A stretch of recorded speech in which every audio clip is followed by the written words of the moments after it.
Alright, so in this tutorial I'm going to show you the best way on how you can add trusted connection on Roblox mobile.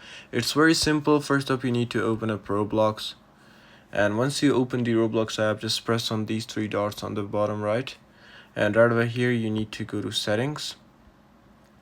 So just simply find settings, and right over here you have to tap on security, and just make sure that you turn on two-step verification. It's called 2SV. So mine's not loading, but the method for it is just simply turn on your two-step verification, and it's better if you do it for email.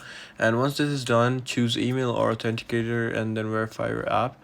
And once this is done, Roblox doesn't have a button called trusted connection directly. Your device becomes a trusted automatically after you log in and verify with 2SF. But if you want to add a trusted connection directly, you can just press on connection and then press add from QR code, and then you can just share your QR code like this to your friends, and they can have trusted connection like this. So yeah, this is pretty much it for this tutorial. I hope it actually helped.